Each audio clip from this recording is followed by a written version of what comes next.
Friends, कई बार मौन रहकर, चुप रहकर हम किसी भी सिचुएशन को हैंडल कर लेते हैं या किसी भी पर्सन को टैकल कर लेते हैं। सो आज का वीडियो बेहद इंपॉर्टेंट और बेहद खास है कि ये मौन और चुप्पी साध कर हम किस तरीके से बड़ी सिचुएशन को हैंडल कर सकते हैं। जो सबसे पहला पॉइंट आता है कि कई बार क्या होता है कि आसपास के जो लोग होते हैं वो हमें डिफेम कर देते हैं, हमारी इमेज पूरी तरीके से स्पॉइल कर देते हैं और वो सोसाइटी को यही बताते हैं कि देखो ये पर्सन किस तरीके का है। अब बात ये आ रही है कि हमें ये चीजें अच्छी नहीं लगती हैं कि ये लोग हमें पसंद नहीं करते और हमें इस तरीके से बोलते हैं। अब बारी क्या आती है कि जब भी कहीं कोई ओकेजन होता है, कोई पार्टी होती है या कहीं कोई ग्रुप होती है या कहीं लोग होते हैं, वहां पर इस तरीके के लोग क्या करते हैं, हमें प्रोवोक करते हैं या कुछ भी बोलना शुरू कर देते हैं। हमारा एज यूजुअल नेचर क्या होता है कि अगर हमें किसी ने बोला तो हमें उसको जवाब जरूर देना होता है और उसी तरीके से हम हैंडल भी करते हैं। वहां ऐसे लोगों को बल मिल जाता है कि देखो हम सही कह रहे थे, देखो ये कितना बदतमीज है, या देखो ये कैसा रिएक्ट करता है, देखो इसका बिहेवियर कितना खराब है, कितना वर्स्ट इंसान है।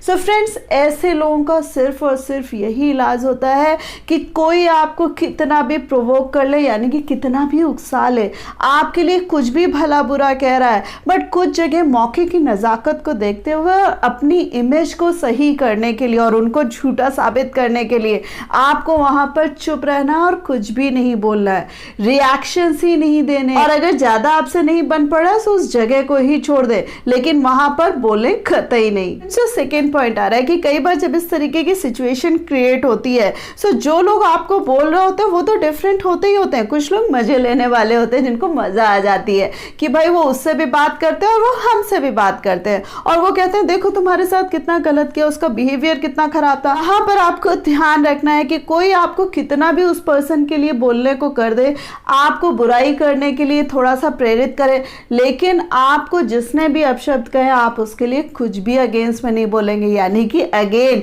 You have to keep mum, यानी कि यहाँ पर आपको अपनी चुप्पी साधनी है। क्योंकि होता क्या है कि जो पर्सन आपके पास आया वही पर्सन उनके पास भी जाएगा, और जब वो लोग पूछेंगे कि भाई उसने क्या कहा और बदले में उनको अगर रिप्लाई मिलता है कि भाई उसने तो आपके बारे में कुछ भी नहीं कहा, मैंने इतना बोला लेकिन उसने मना कर दिया कि नहीं कोई ऐसी बात ही नहीं है, यहाँ पर अपने आप ही कई बार आप सिचुएशन हैंडल करने के काबिल हो जाते हैं। ये बहुत छोटी सी बात है लेकिन इसको गांठ बांध करके रखिएगा कि जिससे आपका डायरेक्ट कॉन्फ्रंट है केवल आप उसी को बोलेंगे, या आपको अपना गुस्सा जाहिर करना है, सॉरी जाहिर करना है, कुछ भी जाहिर करना है, केवल आप उसी से जाहिर करेंगे, किसी थर्ड पर्सन को इन्वॉल्व नहीं करेंगे। और इसी चुप्पी में फ्रेंड्स एक चीज और ध्यान रखने की है, जो ग्रुप होता है या ये लोग होते हैं या हमारे बारे में कुछ ज्यादा जानते हैं, या कई बार ये हमारे साथ ही रह रहे होते हैं, या कई बार हमारे वर्क प्लेस में होते हैं आसपास के लोग। सो यहाँ पर बात यही बन पड़ रही है कि जब हमें गुस्सा आती है सो हमें मन नहीं करता ऐसे लोगों से बात करें, हम चुप्पी तो साध रहे हैं, लेकिन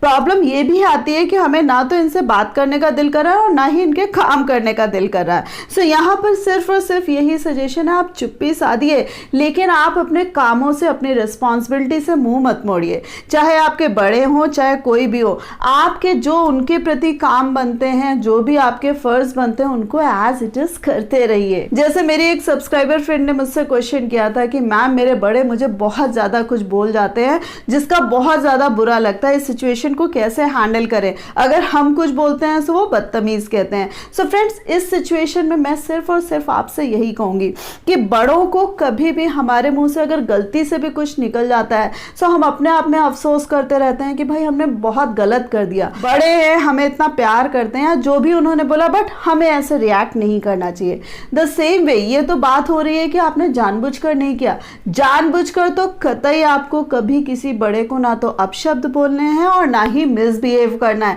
जो उनको बोलना है, जो उनको करना है आप करने दीजिए, और जो आपको करना है वो आप अपना करिए, लेकिन मुंह से कड़वाहट बिल्कुल मत उगलिए। और उसी के साइमल्टेनियसली फ्रेंड्स, जो अब नेक्स्ट पॉइंट आ रहा है कि आपको क्या करना है कि आपको अपने को भी टाइम देना है, दूसरों को भी टाइम देना है, सिचुएशन को समझना है, सामने वाले को समझना है, एंड साइमल्टेनियसली अपने को भी समझना है कि भाई अगर कोई हमें अपशब्द कह रहा है या कोई हमारे अगेंस्ट जा रहा है या हमारे लिए कुछ भी चीजें क्रिएट हो जाती है तो क्यों क्रिएट हो जाती है, गिव टाइम टू योरसेल्फ और दूसरे को भी एनालाइज करने की कोशिश करिए। कई बार क्या होता है दूसरों की इतनी गलती नहीं होती जितनी हमारी स्वयं की होती है, हम खुद ही गलती करे बैठे होते हैं। यहाँ पर बात ये आ रही है कि दूसरों को आंकलन करने से पहले खुद को भी आंकलन करिए। और ये जो चुप्पी होती है फ्रेंड्स, ये अपने अपने आप में एक तपस्या होती है जो हमें रिकवर करने में हेल्प करती है। फ्रेंड्स, जो नेक्स्ट पॉइंट आ रहा है कि आपने चुप्पी भी कर लिया, आपने आकलन भी कर लिया, सारी चीजें कर ली। अब बात ये आ रही है कि खुद को स्ट्रांग भी करना है कि भाई जो बायगॉन है वो बायगॉन, आपने जो भी गलतियां करी है, जो भी करा है, अब हो सकता है कि आगे को आप चीजें सुधार लें, आगे चल के आप रिलेशंस भी सुधार लें, सब कुछ कर लें। बट इस बार जब आप सुधारे सो आप पहले से कहीं अच्छा वर्जन हो, पहले से आप कहीं अच्छे इंसान हो और पहले से कहीं ज्यादा आप स्ट्रांग पर्सन हो। यानी कि अगर कोई दूसरे भी आपके साथ मिसबिहेव कर रहे हैं तो उनकी हिम्मत ना पड़े, द सेम वे आप भी किसी के साथ कुछ गलत ना कर सकें। इसी में फ्रेंड्स बेहद इंपॉर्टेंट पॉइंट आ रहा है कि जब भी हम कभी चुप्पी साधते हैं तो हम अपने बिहेवियर को तो इस तरीके से कंट्रोल करते हुए चलते हैं, बट कहीं ना कहीं हमें गुस्सा आ रही होती है, हमें लगता है ये बोल दे, ये कर दे, ये कर दे, और उसको हम क्या कहते हैं, टेक्स्ट करना शुरू कर देते हैं। हम या तो मैसेजिंग करना शुरू कर देते हैं, या हम व्हाट्सएप कर देते हैं, या कई बार कुछ लोग तो लेटर तक लिख देते हैं। यहाँ पर मेरा आपको सजेशन है और स्ट्रांग सजेशन है कि गलती से भी कभी गुस्से में या आक्रोश में कभी भी किसी को कुछ भी रिटर्न में मत दीजिएगा, क्योंकि शब्द भुलाए जा सकते हैं लेकिन जो एक बार लिख गया और दूसरे के द्वारा पढ़ लिया गया वो भुलाए नहीं भूलता है, और अगर आदमी भूलना भी चाहे तो वो दोबारा पढ़ लेता है। सो ध्यान रखिएगा। फ्रेंड्स, जो नेक्स्ट पॉइंट आ रहा है कि कभी भी किसी भी एक्शन का रिएक्शन देने से पहले दूसरों का नुकसान हो रहा है नहीं हो रहा है वो बाद में सोचिएगा। पहले ये देखिएगा कि मेरे फायदे में क्या चीजें हैं, मेरा नुकसान तो नहीं हो रहा है, ऐसा तो नहीं किसी रिएक्शन से मेरे अपने ही रूठ जाएं, या ऐसा तो नहीं कि मेरे मुंह से कुछ ऐसे शब्द निकल जाएं जो मेरी ही इमेज खराब कर दे। सो फ्रेंड्स, यहाँ पर एक्स्ट्रा केयरफुल होइएगा कि कहीं भी आपको कुछ भी बोला जा रहा है, कहीं भी कोई भी आपको कुछ भी उकसा रहा है, सो उसकी मनोस्थिति समझिएगा, उसको समझिएगा और अपनी स्थिति समझिएगा कि आपके फायदे में क्या है। जो वो कर रहा है उसको करने दीजिए। बहुत सारे लोग बहुत सारी चीजें बोलते रहते हैं, बट क्या हर एक को मुड़कर जवाब दिया जाता है? No, not at all. Now friends, last but not the least, अब बात आ रही है कि कभी ये मौन या चुप्पी जब बहुत एक्सेस में हो जाती है और लोग कहते हैं नहीं भाई बोलना ही पड़ेगा,